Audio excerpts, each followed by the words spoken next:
Hi there, how's everyone doing? If you're tuning in for the first time, then my name's Marianne. I'm the owner and therapist at New Journeys Counselling. I provide counselling to couples, to individuals, and it's all in relation to relationship issues.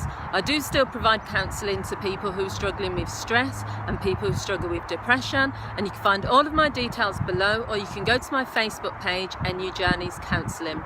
So in this quick video, I just wanted to sort of touch on how counselling has changed over the years and some of the different approaches and methods we use and what you can now access as a client. And I just want to make a quick compare and contrast really. So the three things I'm going to talk about are Skype counselling, telephone counselling, face-to-face, and that could include either home visits or visiting someone at their counselling establishment. So Skype counselling has become really popular. Coaches have always used Skype, and I know that lots of other people use Skype and also FaceTime as a method of connecting with their clients. I enjoy using Skype, but I do think it has limitations in terms of, in a counselling environment, there's a lot of things that we pick up on, and that's things like facial expressions and feelings, really, energy. And I think you can't always catch that on a Skype call, but at the same time, the more you get to know that client, and it's still about building the therapeutic relationship, and what I've found is that the more I've worked on building that therapeutic relationship when I have worked with clients over Skype, the better it's been and the easier it's been for me to be able to recognise when they're feeling something or not. I still prefer face-to-face, which is the next method, and what I've started doing this actually a few years ago, is I do also do home visits.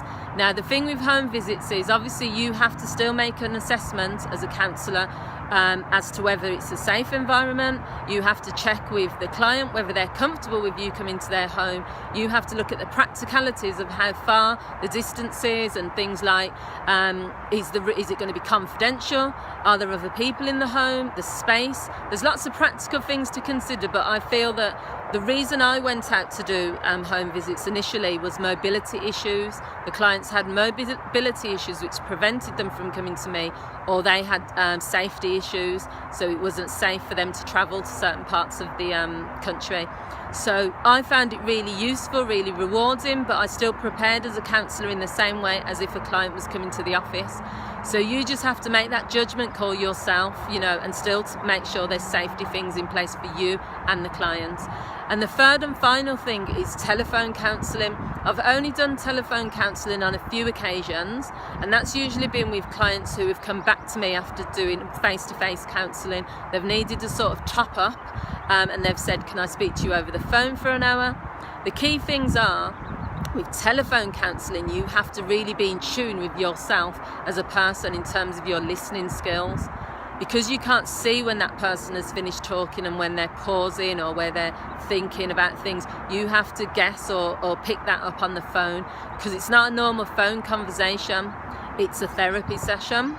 So I think it's been helpful for me because it's helped me with my listening skills by using telephone counselling, but I still think there's that barrier there even more than Skype, because you can't see the person, so you can only pick up on things through their voice.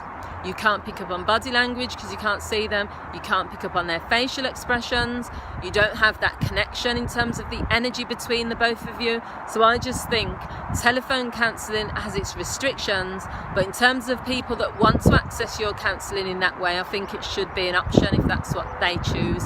And that's similar also to online counselling if it's like typing as well. As a counsellor, you've got to adapt to what your clients need, but you also have to only do what's comfortable for you as well. There's no point in you doing Skype counselling if you feel 100% uncomfortable with it, because your client will pick that up. But my main thing in any counselling situation is to build the relationship between me and that client, get to know them, and then get to that point where whether I'm challenging them on something, whether I'm pushing them out of their comfort zone but helping them to grow, or whether we are just kind of building that really, really warm, genuine, non-judgmental relationship, that's the key thing. So if you can build that, whether it's by the phone, by Skype, by online counselling or face-to-face, then that's kind of the key thing really. So thank you for watching. Let me know what your thoughts are on the different methods of counselling. You know, would you rather prefer Skype or face-to-face, or would you prefer telephone counselling? Leave your comments below, and also feel free to share this video with anyone you think it would be useful to. I'll leave all my details below, and thank you all for watching. Bye.